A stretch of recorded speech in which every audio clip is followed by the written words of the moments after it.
Okay, so we'll be on in a few minutes. We'll start. I did say 10 to. How did you find the workout?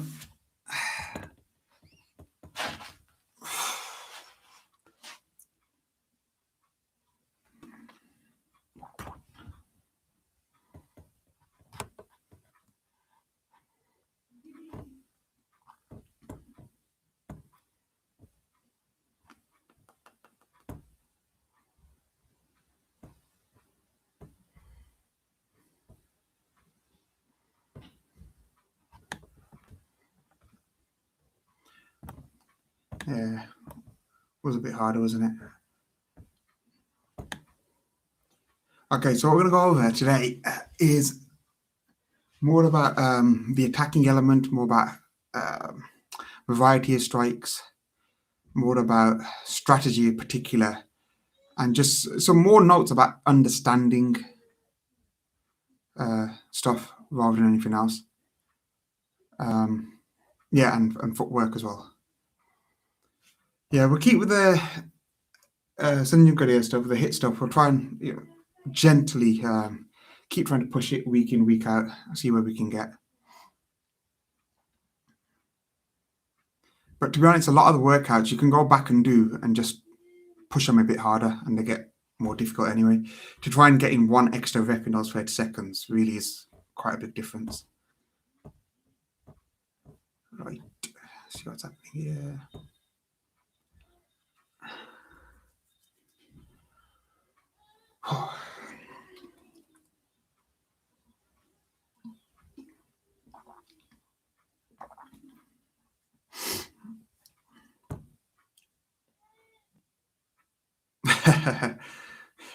I was laughing at Carl's comment.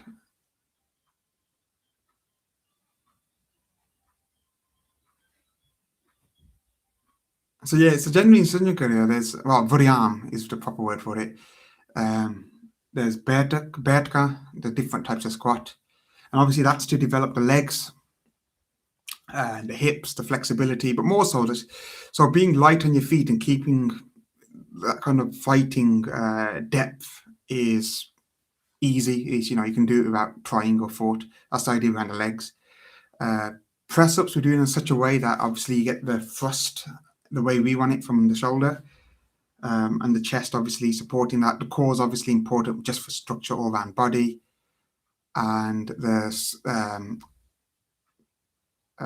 just reading this. Sorry, the sit-ups are the same thing for the core. That's why I always come back to that.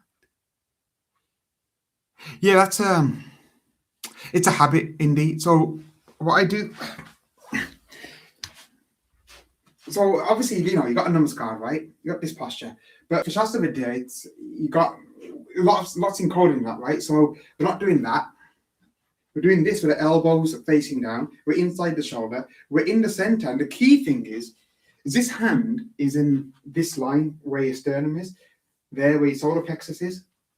So when you go down, first of all, the other thing it does is that's also where the trunk is, that structural point here, that defensive line. So that allows me, by doing this, it forms a habit of going down that line. So what I want to do is I want to hit the point below there, right there.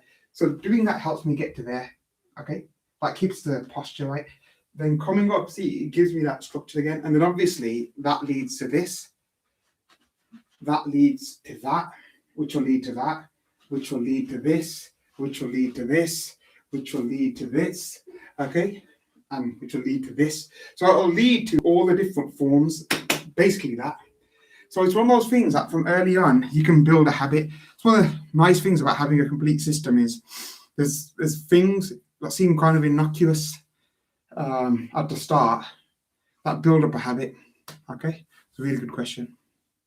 Okay, it's 10 to, so we'll start.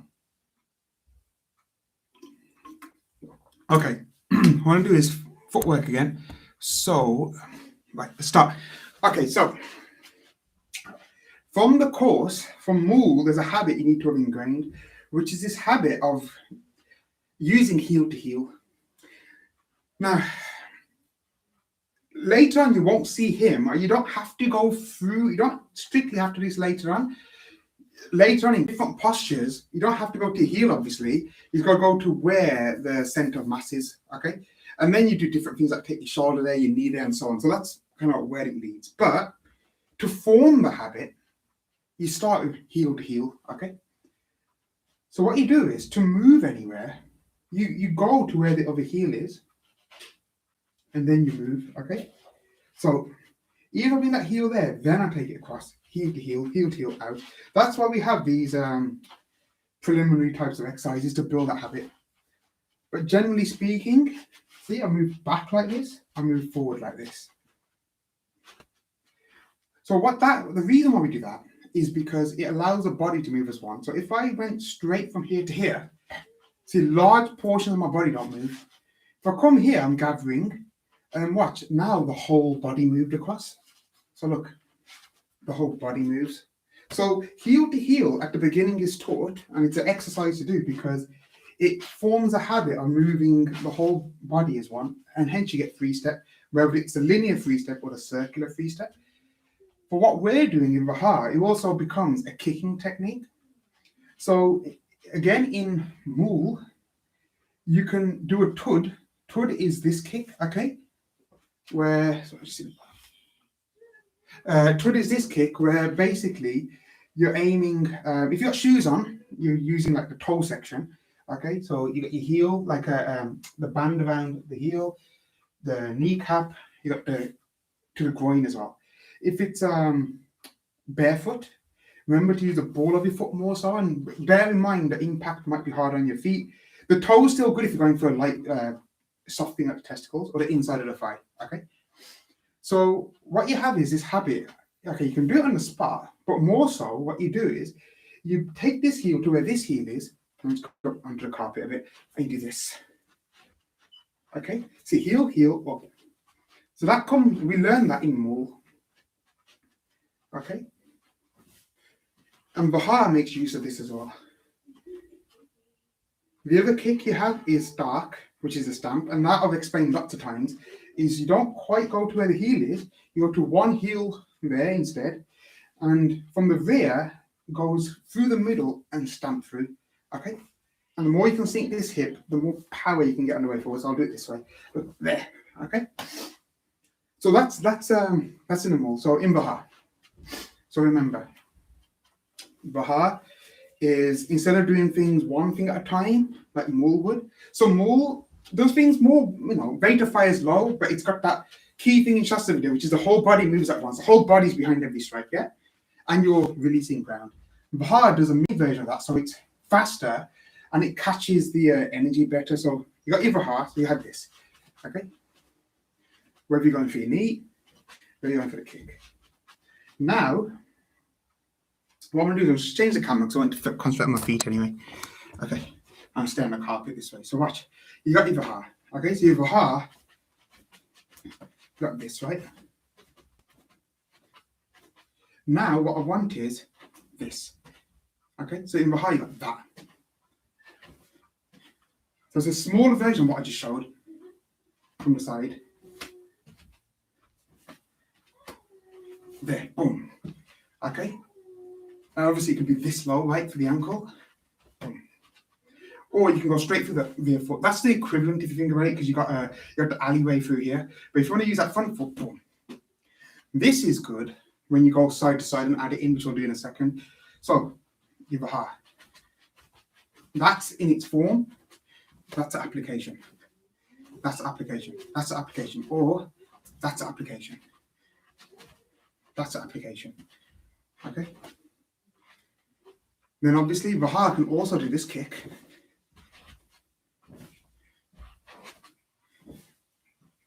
In fact, Vaha can actually also do this kick as well. A quick sideways kick. There, boom. Bang, there. Generally, every technique exists in every yudden. It's just done differently. So every type of kick should exist. You could even do a quick push under, boom. Yeah. It's just the nature of it's different depending on the structure, that's all. Okay. I'm going to bring that camera back up. Okay, so the upper body. So you got your Vaha here, all your elbows, the covering posture. Now remember, I'll explain why I'm not doing this more in a second, okay? What you're probably used to seeing, I'll explain that in a second. So you got your Vaha, you've dropped, okay? You've dropped here. And then, this is where we got taught a long time ago in Mool, clap to take their attention before you strike. So you're here and you're like, nah, look, mate, I don't want to fight, I'm not in any trouble. You're crouching down a bit, okay? And then you clap and hit. So it's like this. You really hop into it, okay? So what you really want to accelerate through a point. So let's say the leg's there. I'm here, like, no, bang. Okay, you want to come out of nowhere and go through that standing leg. Boom, here. So in the middle of combat, wherever you are, your ability, boom, is to step through that quick short kick. That's what you bang here. You want that shot, boom, bang here. Okay, in that one. So you want to practice a lot of this. There. See, I could be here and boom, here. I could be here, so if it comes from behind, boom, here. Okay?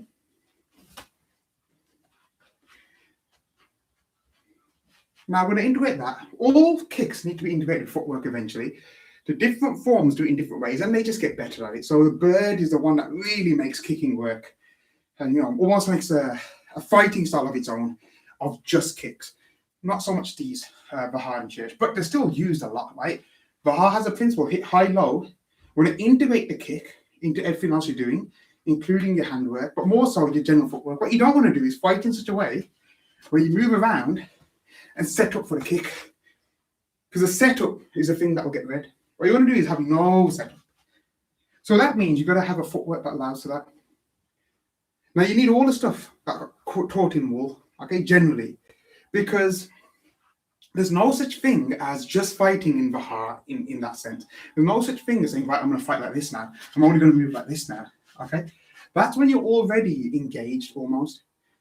What you want is, you want all those primary footworks you've learned as a pre-fight condition to be in, okay? So you want to be able to move around. You want to be able to move slightly out the way of things. You want to be like, no. I'm just looking around. So if someone's here facing me, I don't want to get engaged here anyway. I want to release a bit of ground and say, look, go away. Okay, I want to keep them in the corner of my eye and look, see if his mate's over there. Okay, I want to keep awareness. That's why we have these 3 steps. I'm just looking. Okay, even if they're talking to you, you don't have to look them in the eye. Yeah, I want to be able to move around, turn side on like this. Okay. And again, you know, you can do lots with this later, but you want this general awareness, and you want this general way of moving where you're ready. Okay, ready and ready is a phrase. And then once you're kind of engaged, then you do the Vaha. Now, in the previous weeks, I've assumed the worst case scenario. I've assumed the least amount of strategic skill on someone's behalf. Okay, because I've assumed that you're just minding your own business and you're attacked. You might have even been hit. So that's why we went straight for this kind of stuff. This is assuming the fight's come to you. There's no preamble. There's no what we call tutu meme. It's just, you know, someone just dived in. Okay, you ain't read the situation. It's happened. You've been caught unawares, whatever, right? So we start with that because Shastra Vidya always teaches survival. That's the aim of Shastra Vidya. So now we look at a scenario where you haven't jumped straight in, but you're in trouble and you're pretty sure you're going to get into more trouble. Okay, so and you can't de-escalate it through different means. So that's where you have a generic, you know, like this. You're being a bit more coy. You're looking around and so on. And then in the Vaha, once it starts, you want the ability to move side to side in particular. Okay, this sideways shift. So I want to concentrate on just that movement. Okay, and this is similar to exercises Muggs has taught in some previous videos. So what I want is, you started by learning how to do this. So let's take the posture fully. So not too upright, remember, down here. Okay, so you got this, right? What I want you to do is when this foot comes back and the heels are about to line up, that is your transition point, okay? So I can go back down the same line, essentially, with a slight shift, right? But what I really want to do is go that way, okay? So I'm here, and I'm going 1, 2, look, see, I've gone this way. So when I come here, I shift across. When I come here, I shift across. So I'll move across. So it's not that different from this kind of thing, or this, or this heel to heel, or this asa pasa. You're just doing that in a Vaha. So you look at your shift across. But what you don't want to do is do it when you're in that posture like this. Okay, Vaha can't do that with vacant structure. So what I do is I use that transition point here. I use that transition point here. And then I can integrate the kick. So I'm in trouble here, and I shift across it there.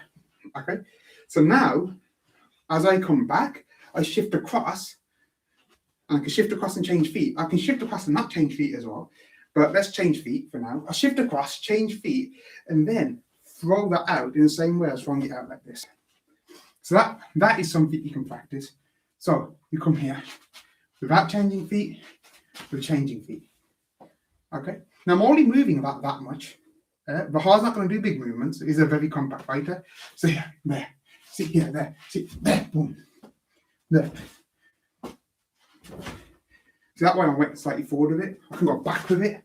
I can go back this. So that's a good one. Going back and doing it is good. Imagine if someone's diving forward. So you're getting out the way of the punch and hitting that front leg that lands heavy. The land heavy in that front leg, just take it. But the point is this. Those kicking techniques I'm trying to integrate into my generic footwork. So look, I'm moving side to side as the foot comes back. Foot comes back and move. Foot comes back and move. When I demonstrate it slowly, I actually mess it up. It's better to do in flow. So back, forward, forward. Back, back kick. Back, forward. To one side, kick. And then as you go to a side, you can side and slightly turn to face the target. Okay, so if I'm face that way, so I'm that way and face that way. Or I could land and kick straight away. So you got these kicking elements. And if you look, this is why I taught it like this as well. These hands are like this. And you can use it as a distractor. But this hand coming back is more so as a technique, this. If you can grab an arm, so you can grab and hold someone while you hit them. That's also the meaning of those hands. Okay, so you just hold them down. Bang. Shesh does this more so than Vaha. Okay, it's one of those things, like I said, all techniques exist. It's done slightly differently with different emphasis. So the next one, we'll be able to wrap that limb and do it, which is better, which is why you can do it slower in a sense. But what you want is rapid fire, right? So you want the ability, you're moving, you've covered whatever, right? And this is a danger spot. So release the ground straight away, kick, take that base. So quick kicks. So side to side shifts and kicks. That's what I want you to get good at. That's first big part of today's lesson, is to practice that a lot. Is to get good at that element of Vaha. All the kicks that you've learnt before, you should be able to do them in Vaha. I'm just trying to get my notes up so I can see what I'm going to do next. Phone always messes up. So Kunal's point about footwork. So in Vaha, it's like this, right? So I'm using that transition point to make small shifts, but that's the max Vaha does. If I need to move more than that, I've got to come out of Vaha. I just got to go back out. I'm not engaged then. Vaha assumes a very close engagement range. So outside of that range, do not use it. Do not even go into it. Okay. Right. So similar thing with hand strike. So again, I'm not assuming that they're right on top of you anymore. So you got like that little bit just before that point. You might have read it. You might have got out of the way. So then you want now more hand strikes. Okay. Or you want your hands to do more. Last time I caused it a lot on the elbows. So what I want to develop today is a way for you to really practice this, to really kind of do a lot of it for yourself in a way that we were shown. Okay. What you need for this is you need to know all the strikes that were taught in the course. Okay, I've briefly gone over a lot of them. Hujja, Dappe, Laffe, Earnhardt, Qatari Hat. You got the Musul Hat, you got Gilly Musht, the protruding knuckles and so on, right? You got this kind of punch. You got this punch where you protrude and you hit the solar plexus here or the floating ribs here. This one that you see a lot is for the throat most of the time, which is why I'm saying we're not going to use it that much because it's basically a killing strike. Okay. But then you got this hitting with that knuckle, like this part of the arm. Okay. Now, like I said, you've got this hitting top of the wrist. They're all techniques, and all I want to do is try and put as many of them now into Vihar in some kind of context as I can. So to get the context, you need to understand what Vihar does. Vihar, on a defensive point of view, compact cover, okay, which we discussed. From an attack point of view, few things. Rapid fire is an element of Vihar. Hitting high, low in quick succession is an element of Vihar. And the other element I haven't quite emphasized a lot is the element where with every hit, you want to go through the person. So if the person was here, the body was here, and I'm there, I don't want to stand and hit them. That is not Vihar, okay? What I definitely don't want to do is hit them, move, leave them as a fixed point and go around hitting them. I see this a lot. This is the really, really shit habit. Okay, Vihar won't do that. If that person was here, my aim within the first 2-3 strikes is to be at least standing where they were standing. Because Vihar, once he starts hitting, he plows through you. Hence why I taught the kick today first. Because that, you see, I'm going through the kick. It's not that effective if I just stand my ground and leave them standing the ground, even if I hit them. You're going to go through a person when you hit them, especially with elbows and knees. I mean, this isn't as good as this. Okay, you're going to go through with an elbow. See, I'll do that side on. See, I'm not doing this on the spot. I'm sinking and going through. Because if I want to elbow someone about there, I actually want to end my strike here. So I want here, okay? Obviously a knee. I don't just tap you with my knee. I want to go through you with my knee. So you have to be aware that these techniques in Vihar, you have to go through, you have to penetrate. And this is why it's a wild boar. Because a wild boar hits you with its tusks and then drills. And you got to do the same thing. You got to drill. Elbows and knees are primary to use. But what we'll do is we'll talk more about what happens before that today. So what happens more today is the last principle, which is clear the path. So, things can get in your way. So if I just take a general, if they're standing like this, so their hands are in the way, right? This leg's in the way, they're starting to cover up, there's stuff in the way. What Vihar does is he does limb destruction. Whatever is the primary thing in his way, he clears it or batters it, he just hits it, okay? That's where these movements come in. Okay, because what you're doing is you're not hitting, you're hitting limbs. Even movements like this, that's hitting. Imagine that leg has come up, that's hitting here with this punch. Okay, obviously you got the groin strike as well. So what you want to do is you start thinking about all your strikes in this context. You're going to hit high, low, and the limbs themselves you have to destroy. So to learn this, you have to have, this is where you really need partners, okay? Because it's only easy to visualize if you've done it in reality. So if you imagine people in different poses, okay, different ways. The fact that they haven't quite exposed or just left themselves open, there's something to have to deal with. So imagine this, you're just generally dealing with this, a right arm lead or hook or whatever, right? Something like that. So now just start thinking, okay, so depending on your distance and angle, right, what could you do? First point, you could hit the back of that hand, the back knuckles with this punch. You could hit this knuckle into this area and try and hit the hand. That's a very first strike. If you can get to the wrist, you can even do a duffa to it, okay? It's not ideal because it's quite shallow, but it's possible. You could do the same duffa here, and better still here. So what you could do here is, as well as striking this way, when you get to the elbow, you can hook the elbow. So what you can do is a version of this luffa, because the elbow, I can do this too, okay? So I think I can do that. The fleshy parts, I can hit hard with protruding knuckles, that way, that way, that way. Okay, I can do a damp hit this way as well, because it'll deaden the arm on the way down. I can hit it with this reach, so I can hit with these strikes along here as well. Okay, so that's already lots of ideas about how to deal with a hanging arm. See, Vihar doesn't do fancy stuff like wrap around and do all this. He just hits the damn thing, he just clears the damn thing. Simplest thing is duffa. Okay, so this is duffa. Okay, so look, I covered and it's duffa. So imagine someone's punched, I covered, so that guard hand is there. Then all of a sudden, the wild ball faces and hits this way. So you want this to happen to the person. So I'll do this, bang here. Okay, to the arm.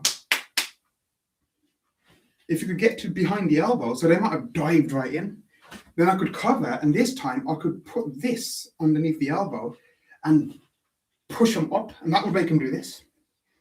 Or even just that much would do. And obviously, this gets exposed. Okay, so then you got this hit. Okay, so you can see you can go, someone punches, you can slide straight down and go for that one straight away, or you could set it up in the way I just described here. Okay, so look how I'm crouching now because I'm hitting low and it's coming there. So I can hit here. So cover, hit there. Obviously, all the punches I said, you can do elbows in their place. So that could be hitting this part of the arm. I could even hold it to make it an even harder hit. Okay, I could turn that into Qatari hat here. This is a good strike because as you open the arm out, the chest opens, the collarbone in particular opens. So as you open and chamber, so that arm goes there and you hold it, then you break the collarbone. If I had a partner, this would be so much easier to describe, but because I could actually do it. But what I'm doing, I need to use your imagination. That's been pushed out. The collarbone's been hit. So something like this has happened. Okay. Yes, elbow is good, but look, this is there as well. So, sorry, camera, Earnhardt here. Okay. So I'm trying to percolate different ideas. If they come here or here and you go on the inside, then this stuff becomes a check. So imagine they've thrown a punch, you've gone there. Now this hand is live. So what you do is you want to push this hand into them. You want to do this to them as quick as you can. So as a technique, it might look like this. I might have jumped to one side to cover, but their right hand's there, their other hand's here. So I cover, and before they can do anything else, I'll just check straight away. See, I'll go in, push into them, check that hand straight away. Okay. So that's also this Dakana is there as well. So here, I can push the limb out away from the outside like this. If I go on the inside, I can still hit this limb, but I can also go straight for this limb before they use it. Okay. Any limbs that get exposed, hit them in the various ways I described. Get close enough to elbow, hit it. Obviously, the upper arm, if you get close enough, elbows here, here, here, from above, here.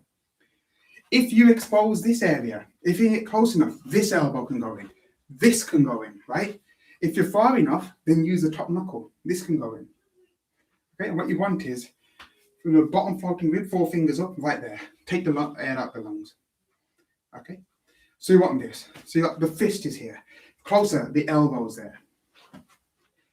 If you ever hit the head this way, so that's going to happen. What you want to do then is you want to gather a head by hopping sideways. So what you imagine is that hit has hit there, so that's happened.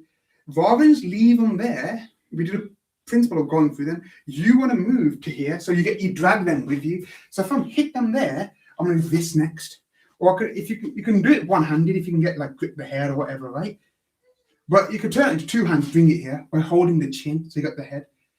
Now you got all the techniques you want, right? There. Obviously, these techniques become more and more lethal. And as I described last week, you could even go right behind them and hold them here. Okay? If they haven't quite bent over enough, you can go for the coccyx. Other ideas. If you've hit them, moved them, you can hop across and get behind them. Now, whenever they end up like this, that's when you want to strike down with an elbow. Because you want to hit the elbows across here to make them do this. Okay? To break the lower back region. So what I'm doing is I haven't got a partner, but I'm trying to get you to understand all the different ways you can visualize it, all the different ways of striking, because this is in everything. It's not just for hard, right? And you know, you got the eye gouges and stuff as quick incident strikes, but with high, you really want to get in with hard strikes. So there. Okay. Now, what I suggest you do for training is 3 stages. Number 1, take the position of an opponent, actually do it yourself, and imagine what techniques you do. Okay, talk it out loud, then do it yourself. So you think, cover, daffa. Okay, I can see the top of the bicep there. Go in, chamber it from behind, elbow it. Okay, they're going to drop slightly if I do that. So imagine you've got to imagine what the impact of what you did was. If someone came here and hit that hard, I'd do this. The head would drop. So now if I'm back to the attacker's point of view, I've got this hand here. I can hit the Gangnam behind the ear with the back fist here, hit that there.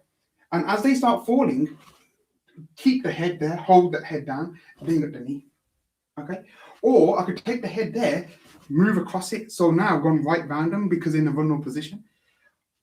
Grab that other hand and now the shoulder blade's there and then go through the shoulder blade. That's a really complicated one. But what I want you to do is to take all these ideas, because I am assuming you've done some things up to here, is to train very methodically like this. Okay? Imagine the strike. Name the place you're hitting the bottom. Think about the impact it would have. Think about what would be the next logical, the most efficient strike to go for next. Okay? Now, again, I'm only concentrating on hands for now.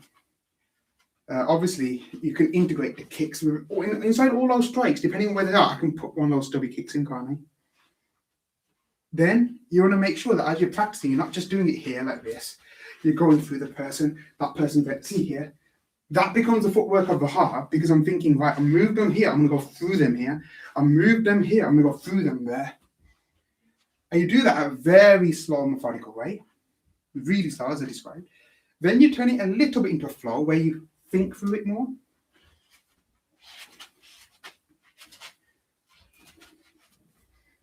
And it becomes this kind of speed. So you've got clearing hands here. So imagine I want to clear hands, so I'm clearing it here. As soon as I cleared it, because you're not hurting someone when you clear it, you got to hit them hard. So I'll clear it, hit them, clear it, hit it, okay? Hit the next target and so on. And then you got to be patient. You got to do that for a long, long time before you can flow with it. So it becomes this, because what you do is the visualizations become instinctive and intuitive. So don't forget this technique. As you're doing it, you think, is there a technique I haven't used? Do I keep doing the same thing over and over again? It's a method of training, okay? This is a good way to do it.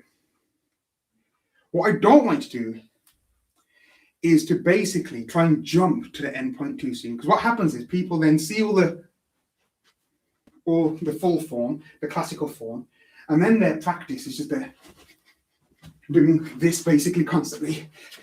And if you look at it it's like if it was music, it's like someone just playing the same note, ding, ding, ding, ding, ding, ding. It's just crap music basically, right? And the worst is where, people in India stand on a tree trunk and just do this. That's called washing your dirty underwear. The punches are the battlefield version of it, because the punches are basically these. They are there in the form. The punches can be part of the structure where you clear it, but that is a very refined version of the heart. Okay, just the cyclical, you can't jump to that step first. What you need is this version first to express your full range of technique. And to be honest with you, it's very obvious when someone's trying to jump there because they can't express variety and fluidity properly. They literally just stand there, just punching the air in front of it. Every now and again, oh shit, I better elbow. You can't see principles that you can't see. They've hit here, moved, they've chambered something and hit it here. Okay? But you can't see the fact that what their feet are doing, the way the body's moving, is in sync with what the hands are doing. This strike, sorry, I haven't mentioned that one. At most, for the punches, Nasa, okay, that's safe. Obviously, hammer punching is very safe. Punching into a body is safe, relatively, okay? Punching into limbs, the soft parts, is safe. But what you don't want to do is do this and then think that you're just punching the face constantly. That's stupid, right? But you got to think about what you're doing. The other one you could possibly do the punch, with this one or this one, is if you can get to the jawline here, if you can smack the jaw out of place, that's relatively safe. When you punch this area, if you hit this area, these aren't safe punches. And Vahar isn't a boxer.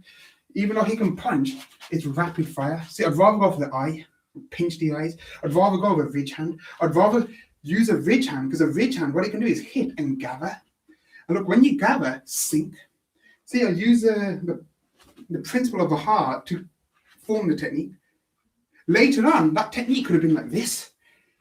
The different styles just give you different ways to do it. But what you want to do is from very early on is to have this way of increasing variety, of versatility. Okay, so I know I'm throwing quite a lot out there. I'm very limited by the fact I can't have a partner, but I want to change, hopefully, maybe some misconceptions that might be out there. The reason why the techniques look different is because of the strategy of Vahar. Move out the way. All of them do that. Move out the way, Jagashagni. Cover if need be. Minimize the hit on yourself. The other reason why it's a wild boar, imagine you've been hit, stabbed, okay? And the only other thing going to happen is you're just going to be killed, is take the pain like the wild boar does as it's been stuck and just plow through the person afterwards. Just, you got to finish them before you die. That's the mentality of the wild boar. That's got to be the strategy. So when you do it, you got to have that focus. You got to imagine the pain of being hit. That's part of it as well. So if you punch in the face here, you minimize it, you got it. You got that pain. You suck it up with a deep breath and you go in. You got to go in to finish it off. Otherwise, run, get out there, take the pain and run. Okay, but the hard is get in there quick. Okay, been hit, you gone out. Just jump straight back in. Okay, go in quickly.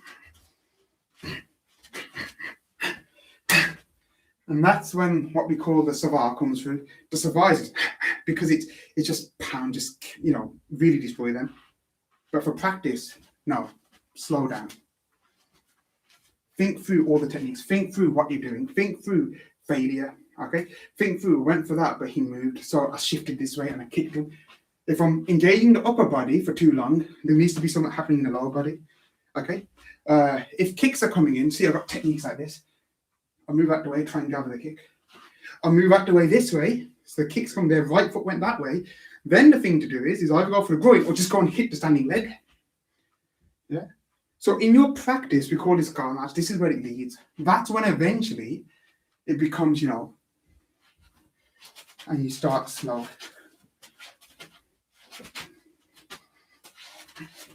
That's when it will become that, slowly over time, fluidly, as you've gone through each one in your mind, technically, precisely, over and over again. And then you can put in all the shoulder blades and mass you want. Okay, but until you've got variety, a base, technique, understanding, all those things, until you've done the hard work of doing it slowly, methodically, it's a fool's errand to jump out of that. So there's not that many set techniques that I've given you, spoke out some out loud, but hopefully I've given you enough over the couple of weeks to really, for you to get down and think, right, is there a strike I don't use very often? How could I employ it? When would I employ it? Okay, when would I use the open hands? When would I use a closed hand? When would I use an elbow? How could I get my knee employed? Am I striking so I move through the person? How much am I breaking the structure? Am I still dropping the person available opportunity? Do I hit 4 or 5 times up top and not hit them ever at the bottom? Yeah. Do I need to, all these questions percolate, practice, do the form. And if we were in class, then obviously it'd be much, much easier because you could practice against someone. And also you could do your form and just, we could observe and say, look, you know, oh, that's really good, but you haven't, you know, you never cleared a path at any point. Do you not imagine needing to clear a path? Yeah. Do you ever imagine grabbing head, grabbing a beard, yeah, going through the eye? Are you doing any techniques where you can get around the back and hit the back, get behind the back and hit between the shoulder blades? So you've got to build this variety over weeks. And if you do that, there's no such thing as 10 styles. You have one style of fighting with different circumstances. And that is your aim, okay? Because I think a lot of people are a bit confused as to how that is true, okay? No such thing as techniques for each individual fighting style. Right. Sorry, that's more theoretical and more talking.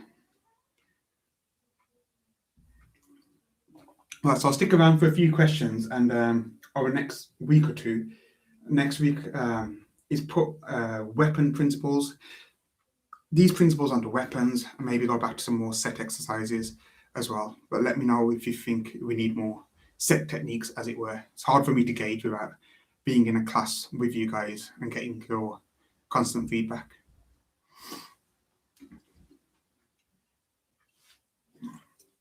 Let's check my WhatsApp.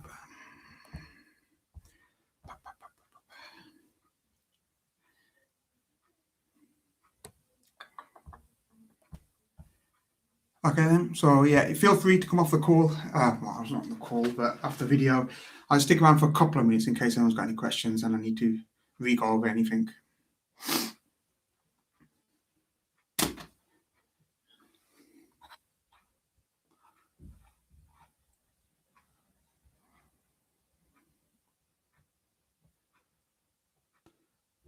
Oh man, I'm not a doctor, mate, but dodgy knees.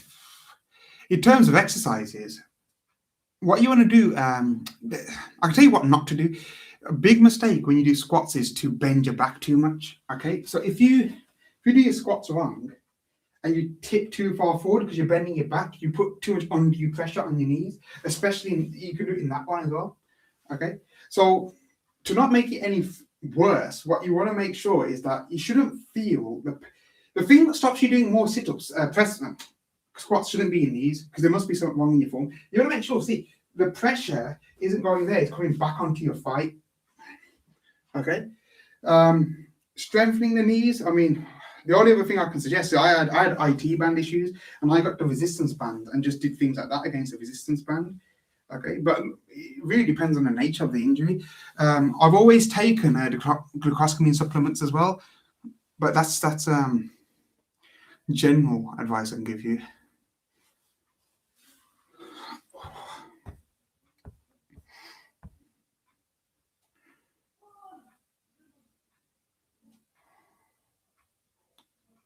Okay, let's get a couple more comments.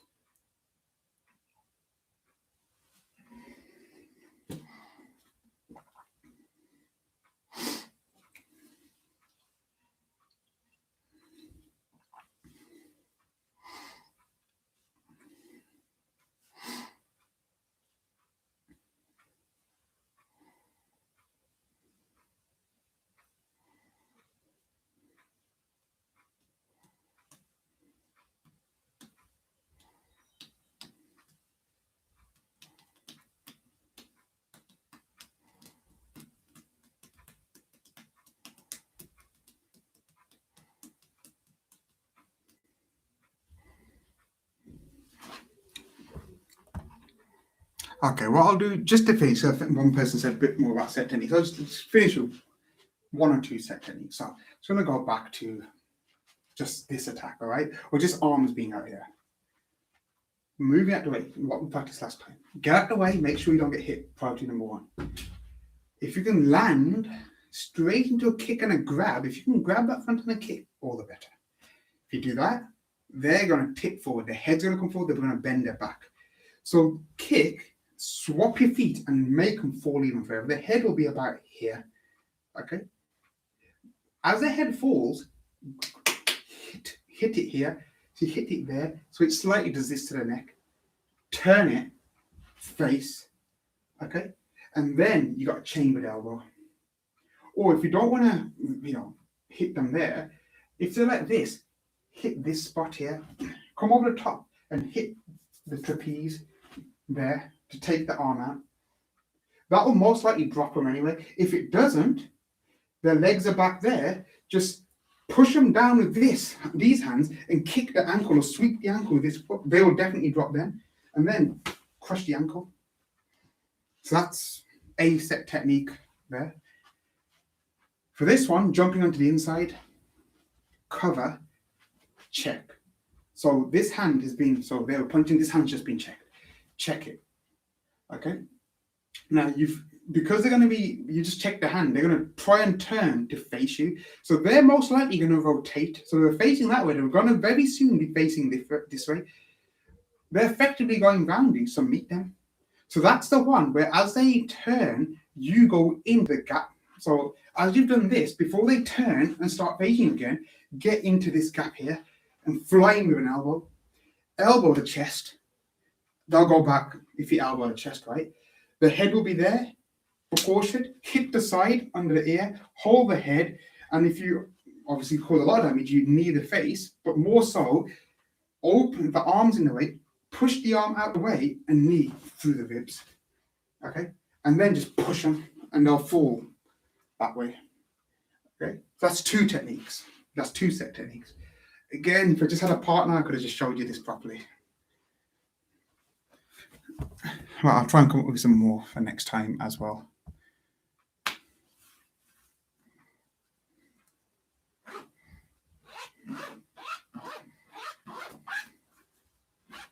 Yeah. Okay, guys, I'm going to end the call there. Cheers.